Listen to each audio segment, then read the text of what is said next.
and thank you for tuning in to Starting Small. Today, I'm joined by Bartosz of G2A.com and founder of G2A.com. Bartosz, thank you so much for joining me today. Thank you for having me. Lovely to be here. Of course. So I'd like to kick things off with your upbringing. Where did you grow up, and what would you say your childhood was like? I grew up in New Songe. Couldn't be farther from New York, a small town in Poland, Central Eastern Europe. And that was my first 18 years of my life. So I started there. And also I started there my first entrepreneurial steps as a tennis coach, as a furniture assembler. So that was my very, very beginnings. And Amazing. later on, I moved to Krakow, 1 million people city with the leading tech universities in Poland. So that was my second step. And then I started my first company.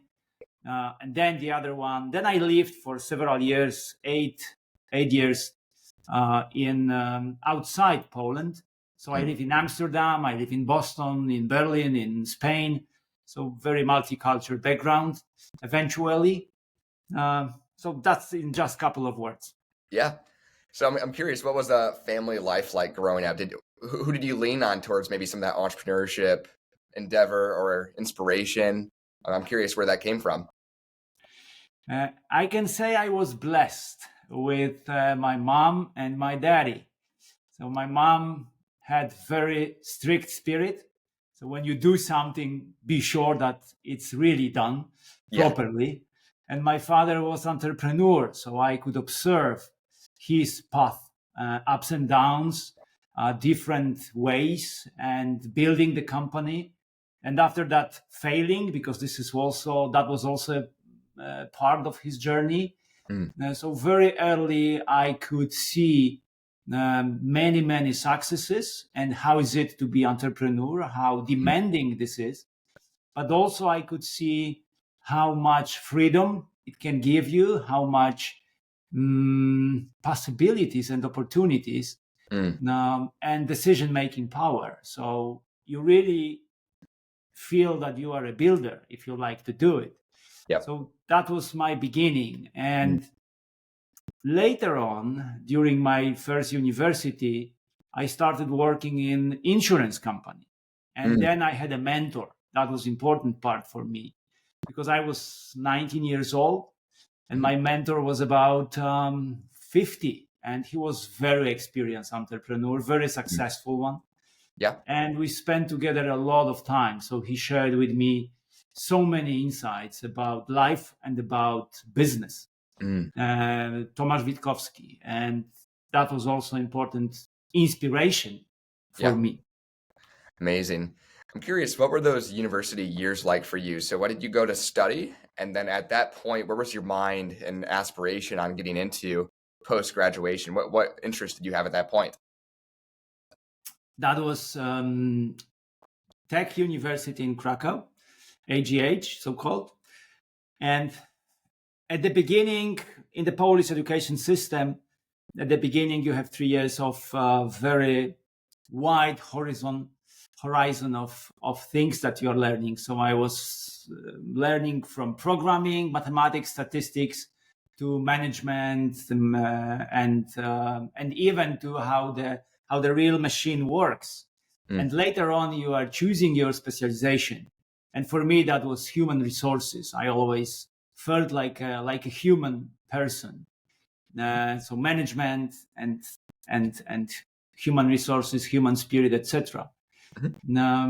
And studies was tough because I was working during them. So I was studying daily, 7 o'clock, 8 o'clock to, let's say, 5. And after that, I was selling insurances and building the sales structure. So from 5 o'clock until 9 p.m., 10 p.m., I was at the meetings. I was leading the workshops. And then from 10 p.m., I had to study to be prepared for the next day. So literally, it was very tough and exhausting, Mm. but at the same time, it gave me, I think, the backbone of the rest of my career, the backbone of what was my work ethic later Yeah. on. So very fruitful time for me. Amazing. So post graduation there, what did that look like? Did you carry on with the insurance and continue in insurance, or did you take a different route? I'm curious of that part of the journey there. No, the insurance wasn't as successful as I thought and as they told me it should be. Mm. And at the last year of my university, I started my first company, and that was in steel constructions Mm. industry. So there were just two of us, and that was the beginning. Within 5 years, we brought the company to top 20 companies in steel industry in Poland. Wow. So that was a huge success. Mm. And during those several years of my career, there were tons of experiences. And I could spend a lot of time on this from the very beginning, when you are just after the university and you think that you know something, especially if you graduated well. I graduated with the best score in the history of the university. Wow. So I was sure I am good at it. But and also I had 3 years experience in the insurance business. Mm-hmm. But it appeared that, the entrepreneurial life is very different and very much more demanding than I thought. So especially the first steps were super tough. And later on, there were a couple of things that helped me to build a good company and successful company. Yeah, I think that's an important step in your journey I'd like to touch on is maybe that the steel side, so reaching top 20 in Poland. I mean, that's a massive milestone. So first of all, we didn't touch on what got you into that sector and that industry. I think that's really interesting. I'm curious. That was accidental. Yeah. I remember the moment, like literally the moment when I got the proposition to be there. It was, I wrote the master degree for someone. I need money. I had to earn, so I was doing different jobs, and also I was helping people preparing the master and sometimes a doctorate degree paper. And one of the guys that I did it for, he told me, "Hey, Bartosz, my friend in the city, which is almost 100 kilometers from Krakow, is looking for the partner. He's starting a business." I said, "What is the industry?" "Steel industry." I said, "Okay, I know nothing about it. Let's try." And I took that train because I didn't have car at that time. I had a meeting with this person, with this future partner of mine. We shook hands, and that was the very beginning. Wow. So it was super accidental. It was like sometimes you get those opportunities, and it's only up to you whether you pick them up and try to do something about it, or you just miss them and say, it's not for me. Yeah. So I just picked it up and it worked. Wow. It's amazing. I'd like to get into the next part of your journey there. So, I mean, getting to the end of G2A, I think that's bizarrely different from the manufacturing and steel industry. So I would love to hear the journey and path and kind of what led you there. So after the steel background, where did you go next then? What did that next step look like? At the end of my steel business, and steel business wasn't perfectly successful in the end because I was badly cheated by a company from Krakow, by the way. They bought a lot of material from my company. They never paid, and the company got into trouble. There was financial crisis, etc. So, like I told you, ups and downs. So I was on the top, but also I was on the very bottom. And that was, at that time, when I were inside the tornado, you think like, oh my God, I wish to be somewhere else. Mhm. But from the time perspective, you think, oh, thanks God it happened, because you learned so much. And all the difficult and challenging times gave me resilience, strength, wisdom, I can say, how to perform in the next chapters. Mm. So after finishing with my first company, I set up two another companies. One of them was consulting business, Mhm. because I was very successful and a lot of people came to me, entrepreneurs, early entrepreneurs, Mhm. some matured companies coming and saying, hey, could you be a part of our board membership, etc. So I Mhm. had a consulting business, and one day I just got a message, an email from 18 years old person who said, hey, Bartosz, I saw you on YouTube, on internet. Could you be my mentor? And Wow. I didn't answer the same day. So the next day I got a long explanation. Why should I be mentor of this guy? And I Mm. thought, oh, I like this kind of perseverance. I like when people push Yeah. the needle, because this is my approach also. And I met him, and he asked me to coach him, to be his mentor. I did it for 6 months. And after that, he proposed me to start a business. And I Mm. asked, hey, what kind of business? And he said, gaming industry. Mm. And my answer was, gaming? I think it's for kids. So that was the moment when G2A could never happen. But I Wow. did my research, we shake hands, and that was the beginning, 2010. Wow. Wow.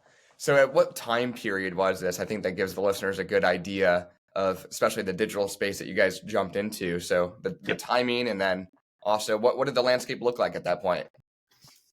The landscape in digital, especially in gaming industry, was more physical than digital. So when we Yep. started, it was like 70% of the market was in gaming, was in boxes. You remember those CDs, putting into the Yeah. computer, etc. Mhm. And that was the beginning of the transformation, the digital transformation. And we saw the trend, and we decided that, all right, we should be on the top of the wave. We should swim with it. And when we started, G2A was just an online store. So we Mm. bought games and sold games. Yep. Later on, 2014, we changed the business model for a marketplace. Mm. And that was a big decision. So along the way, being entrepreneur, you always have big decisions Yeah. to make. And it's up to those moments, what is going to happen next. For Mm. us, the decision was super good. So we changed the business model to a marketplace. And I ask a very fundamental question, which is not so obvious when you are from very far from the center of the world, Mhm. which could be New York or Shanghai in Asia, or Hong Kong, or whatever place you choose. Definitely is not Nowy Sącz or Krakow or Rzeszów, few Yep. cities where we started. And the question was, hey, what it takes to build the largest marketplace in the world of gaming. Mm. And everybody was laughing really hard. Like, oh, Mm. come on, stop it. It's impossible. Like, you started from Poland, no investors, very competitive market. You cannot do it. It's impossible. Forget Mm. about it. But we were gamers. And also, I deeply believed that we can do it. So I asked the question, what is the most important for gamers? And I always work with wonderful team. That is Yeah. an important part. So if any CEO or founder thinks that it's only on you or it's only your success to build a great company, Mm. it's not true. Yeah. It's always about the team. It's Mm. always about the people you can invite to the business. It's For always sure. about people you can encourage to build something with you Mm. together. And this together, we have in G2A hashtag together.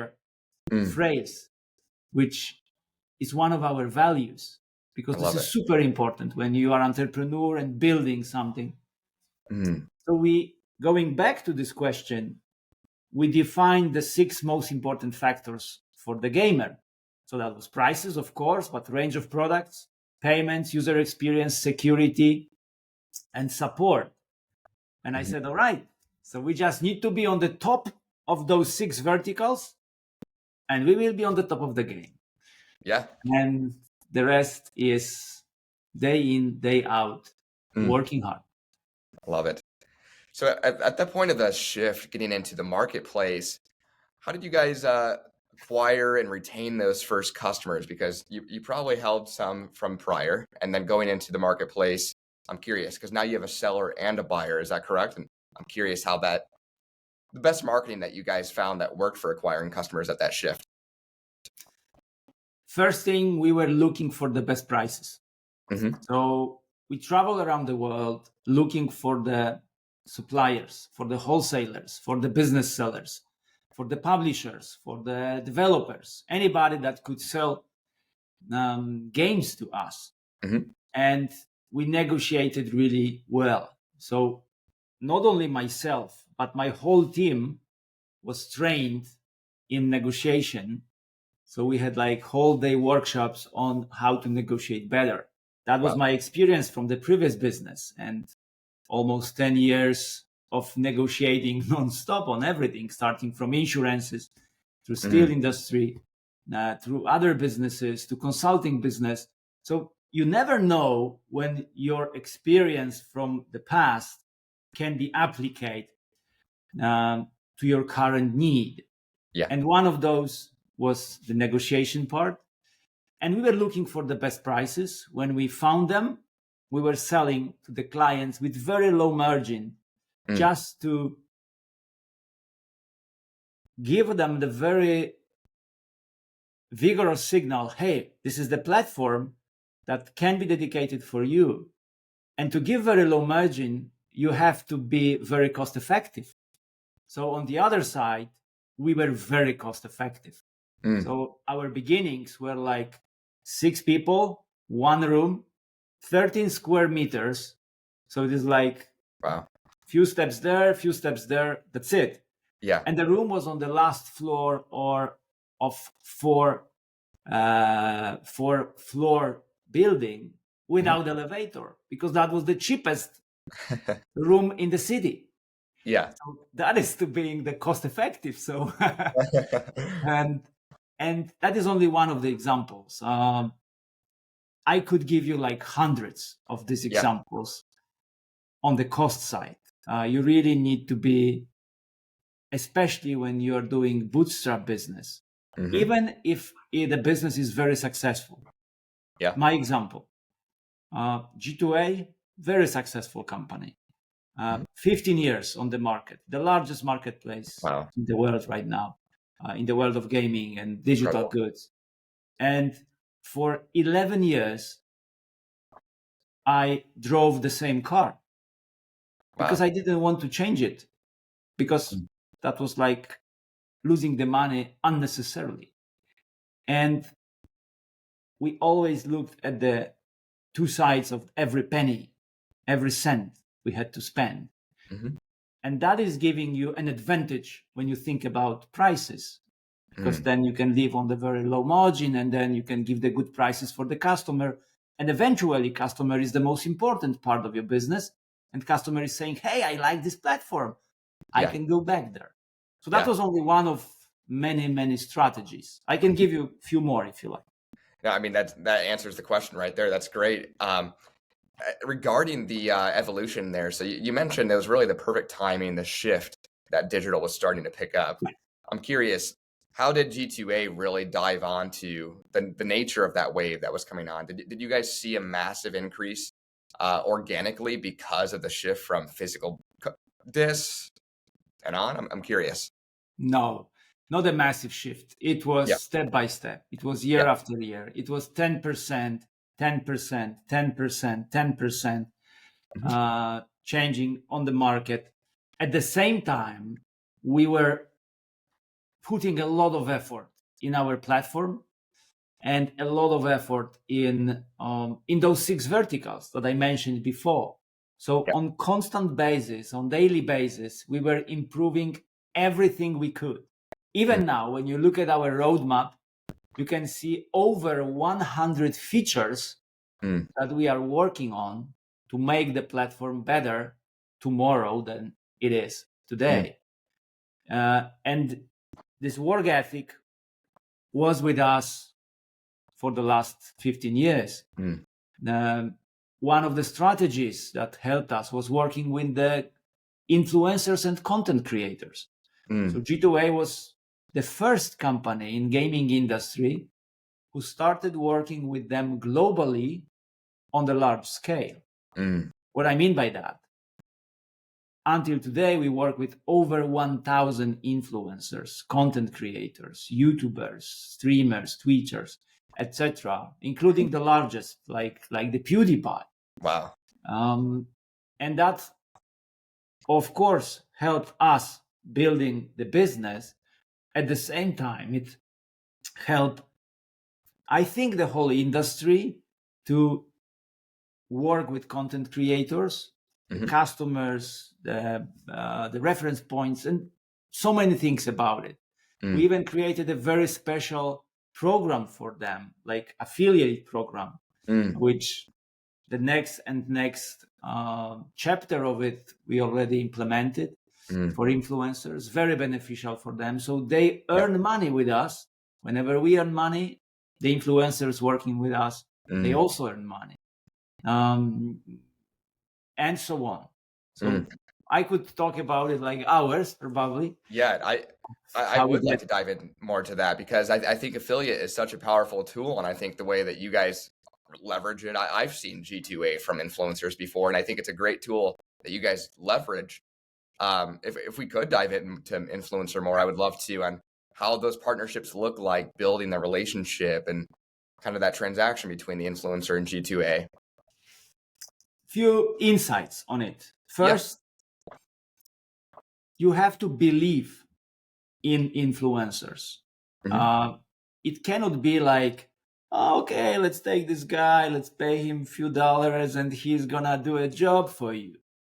It doesn't work this way because authenticity is the cornerstone of the relationship. So from the very beginning, we really respected content creators. We really wanted to work with them, not only to create the hype, to create the better community, but also sharing experiences, also giving them an ideas and giving them a really fair treatment, really fair deal. And I think this is the most important because at the end of the day, in the digital business, we have human on both sides. So we have this digital engine inside. It can be platform, it can be trend, it can be AI, or so many tools. But at the end of the day, you have human being on one side and human being on the other side. And that is something that we cultivate, that we've been cultivating in G2A for 15 years. This human approach, this respect approach, this tolerance approach, these are our values. This is something that we really believe in.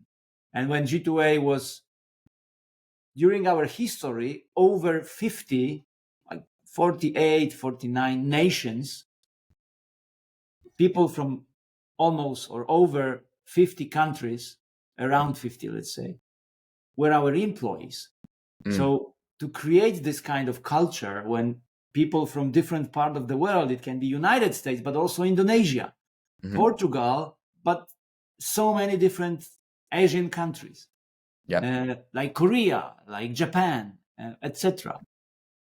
To create this culture, and I will get back to influencers in a second, you have to implement the real universal values.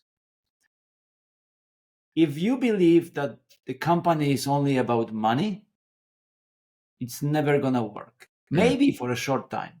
But in my opinion, money and earning money is a side effect of doing business in a proper way. And of course, you have to be effective, cost effective, looking for profits, etc. This is the bloodstream of your company. But the foundation of it is who you are. Is what are your values? What is your true DNA? How you treat your employees, how you treat influencers, how you treat your partners.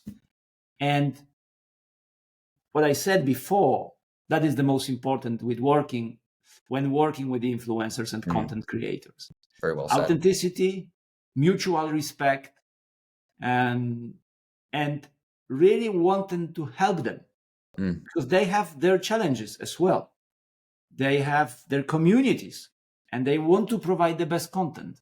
So you work with them not only because they help you, but also because you help them solve their problems. Yeah. And that is a mutual approach. This is what we believe in. Getting into maybe some of the games themselves, like new game launches, I would like to hear when a new game launches, for example, or through the years that you've seen, do you see like organic from the virality, like the public interest of that game? Do you see big jumps and spikes because of new virality behind maybe industries or new games? I'm curious, what does that look like when something new launches? The human virality behind it, like interest. Of course, you see that. Yep. The fastest answer I can give you. Yeah. Of course, you see that when there is a new release, new premiere of the game, you see even before, you see the wish list, you see the clients waiting for the title, like the next chapter of GTA or the next chapter of Silent Hill or the next chapter of, and here you can name it with so many great titles.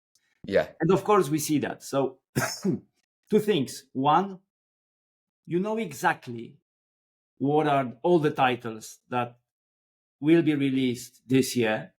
You know exactly what kind of campaign you want to do about it. You want exactly when to launch it, how to monetize it, and when to know whether it was successful or not. Just a couple of things from the playbook of the marketplace with so many different titles. Yeah. And on the other side, it is not like the big title is selling itself. Unfortunately not, because there is a huge there are a lot of competitors. Yeah. And each of them is trying to reach the client. So your job is to do it better than they do. So the one benefit that I see for publishers is that we spend millions of dollars to promote the game, regardless the publisher. When we see the title, we are trying to sell it to the client and we are promoting it. We are doing campaigns around it. We are paying, convincing influencers, ambassadors, great ambassadors like Robert Lewandowski to say, hey, this game is great. And publisher is giving you zero for that. Nothing. I mean, they don't contribute in the marketplace live this kind of marketing activities. So you have to be aware of that. Like this is your job. So you are promoting the game, promoting the title, building the hype, and then selling it. And the more you sell, the better for you, but of course, the better from the publisher. Because at the end of the day, every game, every key with the game you are selling is originally coming from the publisher. And they have the royalties, you have your margin. Yeah. That's the game. Yep. Getting into cybersecurity and maybe some of the security measures that are taken into place in such a scale marketplace like G2A. I'm curious, especially as I know cybersecurity is getting more intense as time evolves. So what does that look like, and what role does that play with G2A?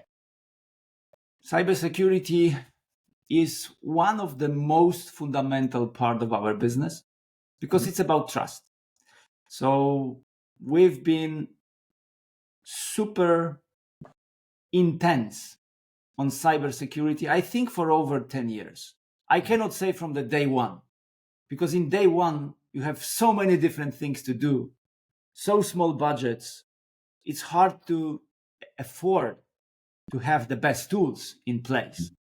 Later on, when the company is bigger, better, EBITDA is better, etc., the business is growing and is more efficient, you should be very focused on cybersecurity, in my opinion, because there are many bad actors. We can see from statistics that cybersecurity threat is growing rapidly, like 30-40% year to year.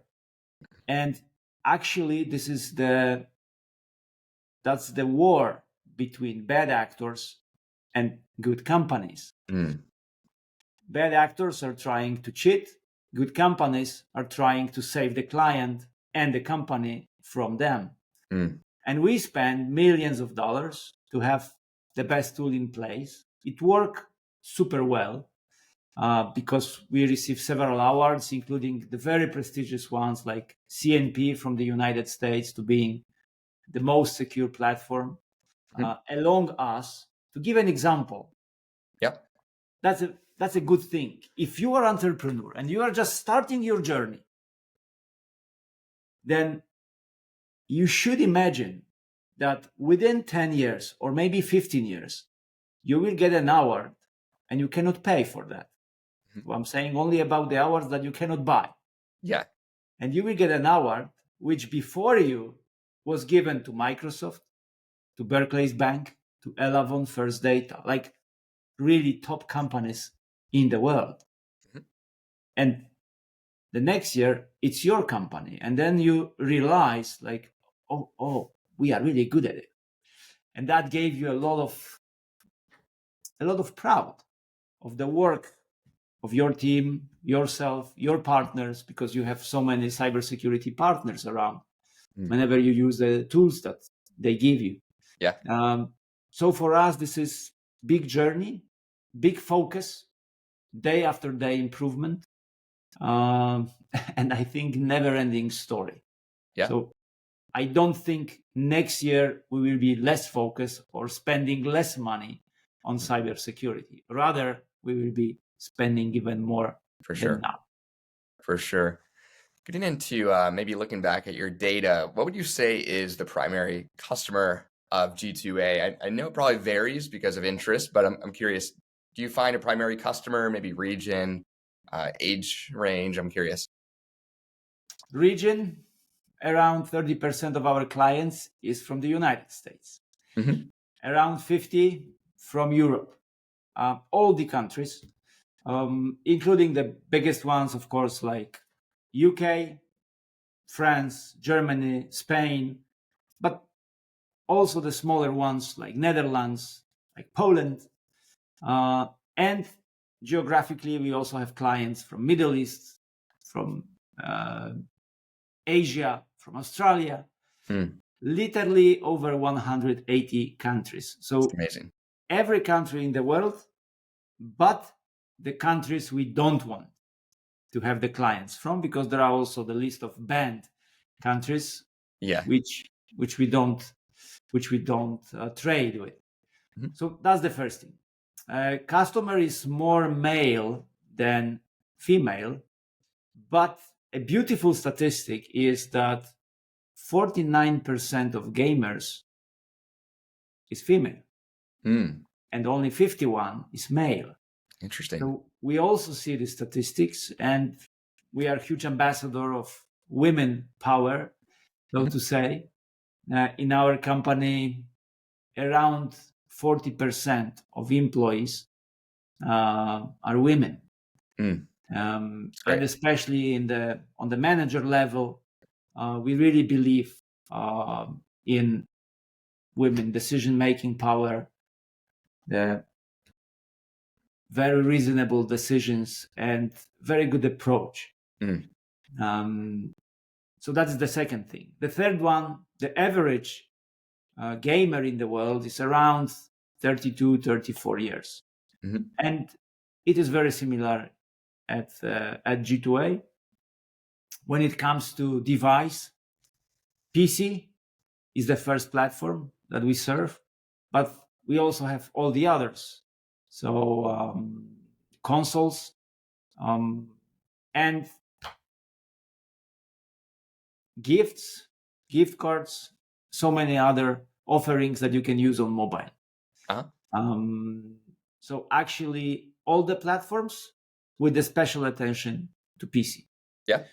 You have 1.5 billion PC gamers around the world, and 3.3 total, and 70% of them is playing on different devices. So they don't play only on mobile or only on PC. Most often they play on PC and mobile. It depends on the time of the day. It depends on the geography. For sure. Just a couple of information. Love it. So such an amazing story so far. I would like to hear from your point of view, maybe the future of e-commerce and the marketplace as well. What do you see the evolution looking like? I'm sure a lot of AI getting interweaved into that. It already is, I'm sure. But what does that look like from your point of view? Few things. On e-commerce, like Jeff Bezos said marketplaces eat the world, or are eating the world. And this is actually true. Over 60% of the e-commerce are marketplaces, because the business model is extremely effective and good for the client, good for the seller. So that's the first thing. And I think this trend is gonna stay because of the business model. So whenever you are building a platform, you should really know whether that should be 1P, so you are the seller, or 3P, third-party sellers platform. That's the first thing. On AI, we see very different data and behaviors.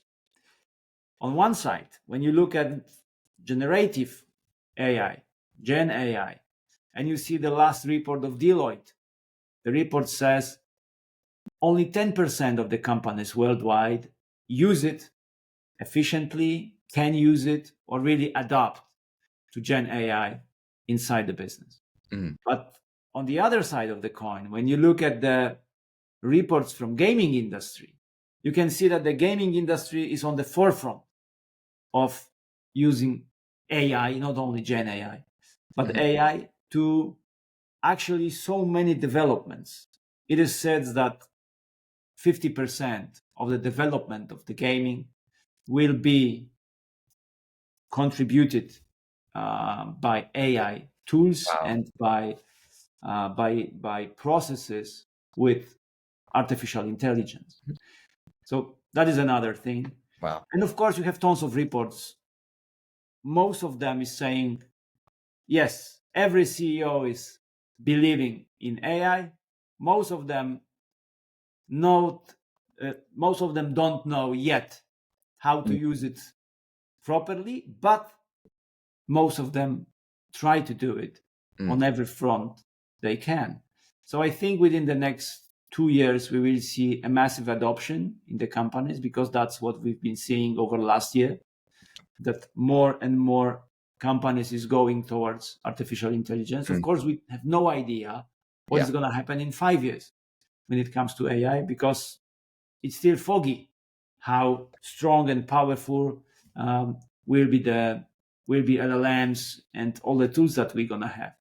But to give you an example, at G2A, we have the aim at the end of this year to be AI native, to be 2 levels up to where we are right now, using AI actually in almost every department. Wow. But we really want to be ready from what will come out of the fog within 12, 18 months. So that is our approach to AI as well. Amazing. Well, I like to conclude each episode with this. If you could share one piece of advice with an aspiring entrepreneur, maybe something you've learned or regret along the way, what would you say that would be? Just one. A couple is totally fine too. Okay. I've been an entrepreneur for over 20 years. And you must love it. That's the first thing. because being entrepreneur and entrepreneur have two sides, the bright side and the dark side. The bright side is beautiful. Freedom of choice. You can steer the company and build in any direction you like. You can imagine anything and then try to make it happen. And that is beautiful. You don't have the boss. There is nobody which is saying, hey, go there or there. And that is also a fantastic thing. But what is the dark side? And I will go back to the bride at the end. The dark side is that since you have no boss, there is nobody to really help you in the most difficult decisions. It's good to have advisors. It's good to have advisory board. But at the end of the day, with the most difficult decisions, you are alone. And that is tough. The challenging side is responsibility, because you really must like to feel it. If you don't like to be responsible for something, don't be entrepreneur. If you like to be responsible for something, this is the job for you. Yeah. And that is actually a very important aspect, because at the end of the day, you are responsible for people, for your employees, for your partners, for your clients. You are responsible for the business and performance. You are responsible for the image of the company and what you do, what you produce. You are responsible for the strategy, and you are responsible for ups and downs. Ups, always with people. Downs, it's more on you. And the last thing that every entrepreneur should be aware is the effort. The effort. Sometimes, most often, unfortunately, people are looking at entrepreneurs and saying, oh, that's the life. Like, wow, he's flying here, he's flying there. Wow, he can go, or she can go to the vacation, holidays, whenever they want. The reality is that most often you are not having holidays, because you always think about the business. Yeah. You are starting the day with it, and you are going asleep with your business in your mind. I can give you an example, because I just calculated that a couple of days ago, out of curiosity, how many hours I spent building G2A. And G2A is 15 years old. But when I counted the hours that I spent over the last 15 years, it took me 35 years. 35 years of 9 to 5 workday to be here. So when I'm saying that you really need to love it, it means that you need to love 100 hours working week, because this is the entrepreneurial world. Wow. I love it. That's the amazing. That's the advice. Amazing. Well, Bartosz, thank you so much for taking the time. And to the listeners out there, make sure to check out G2A at g2a.com.